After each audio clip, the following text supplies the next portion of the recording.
Many people are afraid to fight the system of racism, white supremacy. They're afraid to put an end to it because they can't even imagine a life away from the white man.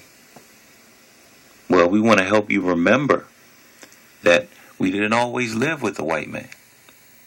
We didn't rely on the white man. We didn't need the white man. We didn't want the white man. So today, we want to share with you the story of Crazy Horse and the Lakota, otherwise known as the Sioux Indians, and their resistance against white encroachment and against the white way of life. You too can live independent of the white man, but you can't even imagine it because his way has been forced upon you and then passed on from generation to generation to generation. This is the story of Crazy Horse. One of the most famous was a warrior who we don't even know exactly what he looked like, as there is no known photograph of him in existence. There is not even a signature, as his hands never touched a peace treaty. Yet Crazy Horse was one of the United States Army's most sought-after Indian chiefs ever. He wasn't pursued because he was a killer, a rapist, or a thief. He was pursued because he and his people did not need or want anything from the invading white man. By mid-19th century, when most Indian nations had been annihilated, or at the very least subdued onto reservations, Crazy Horse and his band continued to live off the reservation system, hunting freely and living their lives as their ancestors had done for centuries before. This was intolerable to white society, who wanted and needed Indian land for their own greed and consumption. This was equally intolerable to Crazy Horse, who would at all costs protect his people and their way of life, even if it meant sacrificing his own.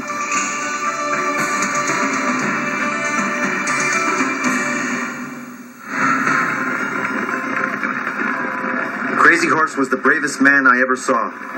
He rode closest to the soldiers, yelling to his warriors. All of the soldiers were shooting at him, but he was never hit. A Arapaho warrior scout. He had some special characteristics about him, a special power, a medicine that nobody else had that protected him in warfare. Crazy Horse is the greatest warrior and the greatest war leader. He became probably the second most powerful leader, only after Sitting Bull. He left no paper trail. Crazy Horse stayed separate, and he stayed apart. Certainly from the white world, but even from his own world. He was an unknown quantity to his own people, as well as to the white society that he battled.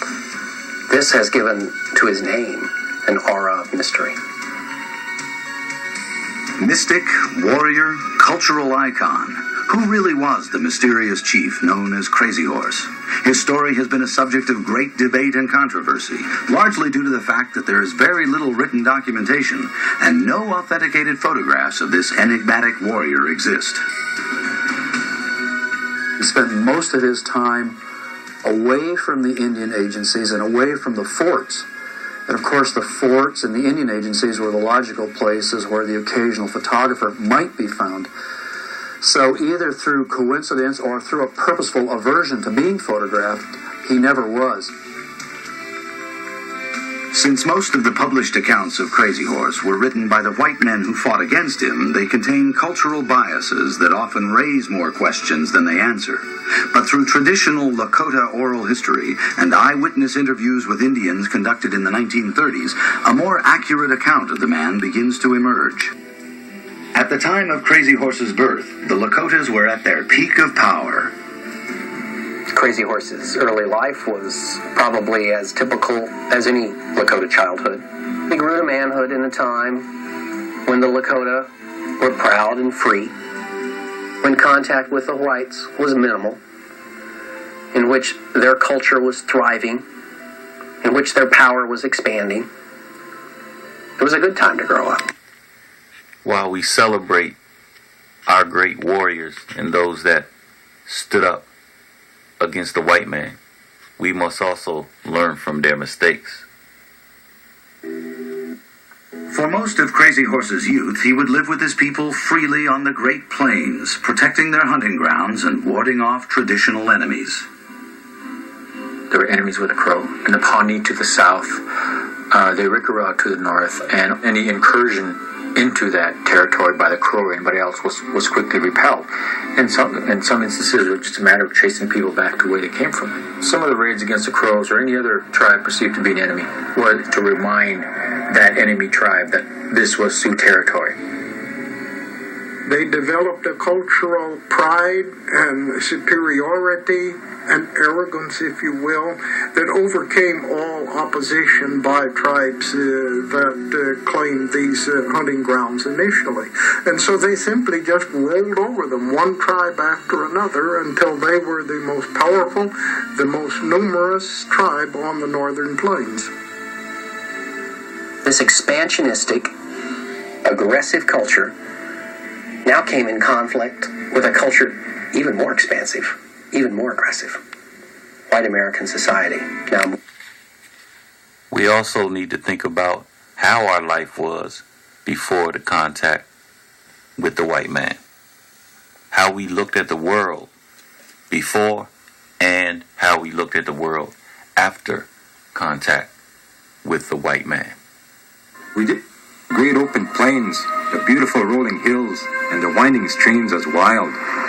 Only to the white man was nature a wilderness. To us it was tame.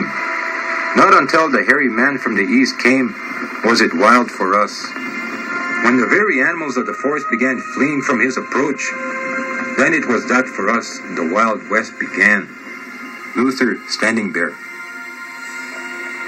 By the 1850s, the whites had made firm inroads into the Great Plains. Complaints of Indians harassing wagon trains were becoming increasingly common.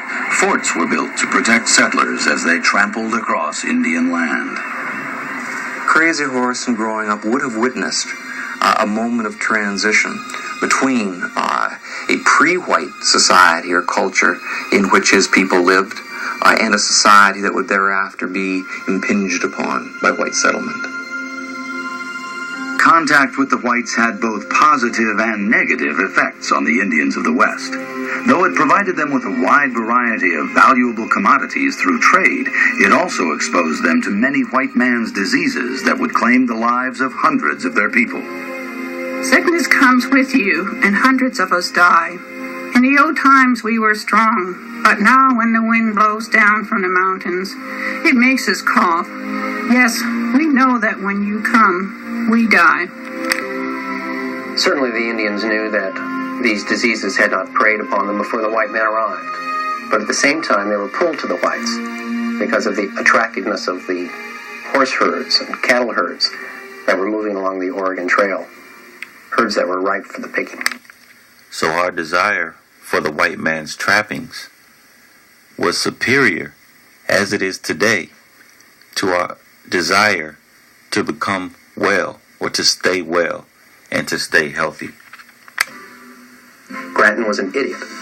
Young Lieutenant Grattan was the first in a long string of Western officers with far more firepower than brain power. He proceeded to the Indian village. He demanded the surrender of the culprit. When that surrender wasn't forthcoming, he opened fire.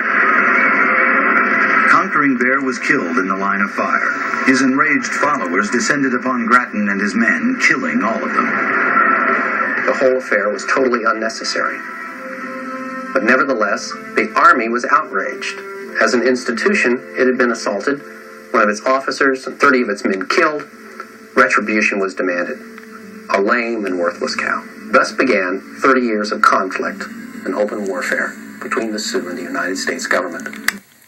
So no matter what the white man does to other people, if you retaliate to the white man, it's a declaration of war. Conflict and the violent death of Conquering Bear would have a lasting effect on young Crazy Horse. It formulated his opinion about white people. This was the foundation for his attitude because of this incident and thereafter, he had no trust. He held no trust out toward the whites.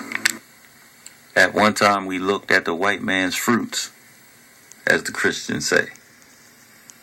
And we identified who he was based on what he produced.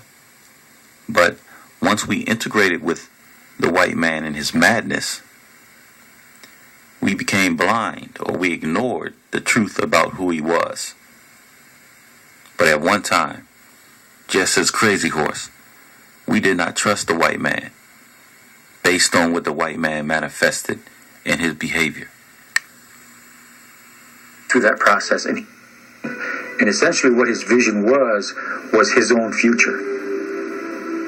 In his vision, Crazy Horse was told to avoid adornment and to seek simplicity, to take nothing from his people, and to go into battle as their leader without the lavish accoutrements of a successful warrior.